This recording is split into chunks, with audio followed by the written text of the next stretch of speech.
नमस्कार।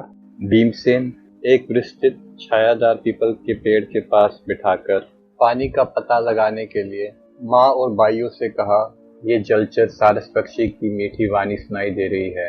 अवश्य पास में कोई महान जलाशय होगा। तब बड़े भाई युधिष्ठिर ने उन्हें जाओ कहकर अनुमति दे दी। आज्ञा पाकर भीमसेन वहीं गए जहाँ ये जलचर सारस पक्षी मधुर ध्वनि कर रहे थे।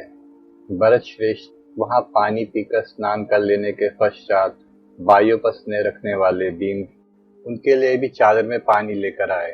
2 कोस दूर से जल्दी जल्दी चलकर भीमसेन अपनी माता के पास आए। उनका मन शोक और दुख से व्याप्त था और वे सर्प की भांति लंबी सांस खींच रहे थे।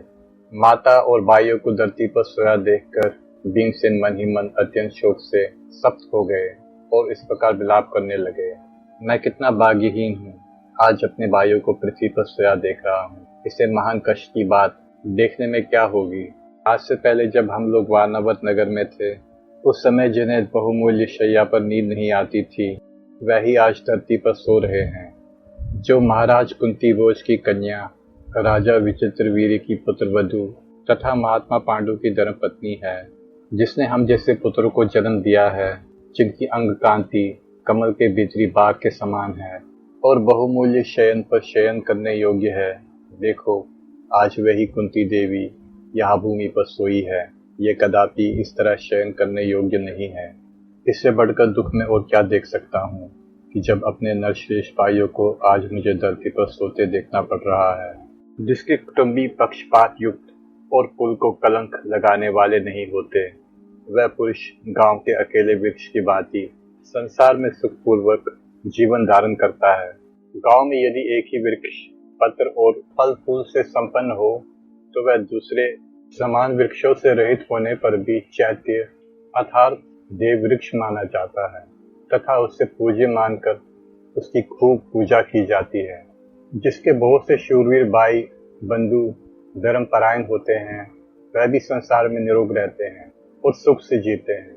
जो बलवान धन संपन्न तथा मित्रों और भाइयों बंधुओं को आनंदित करने वाले हैं, वह जंगल के वृक्ष के भांति एक दूसरे के सहारे जीवन धारण करते हैं। दुरात्मा धृतराष्ट्र और उसके पुत्रों ने तो हमें घर से निकाल दिया और जलाने की चेष्टा भी की, परंतु किसी तरह भाग्य के भरोसे हम बच गए।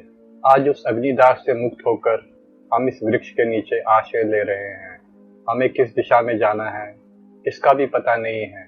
ओ दुर्बुद्धि दुर्योधन, आज तेरी कामना पूरी हुई। निश्चय ही देवता तुझ पर प्रसन्न है। तभी तो भैया युधिष्ठिर मुझे तेरा वध करने की आज्ञा नहीं दे रहे हैं। यही कारण है तू अब तक जी रहा है। हे पापाचारी, मैं आज ही जाकर कुपित होकर मंत्रियों, करण, छोटे भाई और शकुनी सहित तुझे यमलोक भेज सकता हूँ, किंतु क्या करूँ, पांडव श्रेष्ठ धर्मात्मा युधिष्ठिर तुझ पर कोप नहीं कर रहे हैं और तुझे मार डालने की मुझे आज्ञा भी नहीं दे रहे हैं। यूं कहकर महाबाहु भीम मन ही मन क्रोध से जलते और हाथ से हाथ मलते हुए दीन भाव से लंबी सांसें खींचने लगे। बुझी हुई लपटों वाली अग्नि के भांति दीन हृदय होकर वह पुनः धरती पर सोए हुए भाइयों की ओर देखने लगे। उनके वह सभी भाई साधारण लोगों के भांति भूमि पर ही निश्चिंता पूर्वक सो रहे थे। उस समय भीम इस प्रकार विचार करने लगे, ओह, इस वन से थोड़ी दूर पर कोई नगर हो सकता है।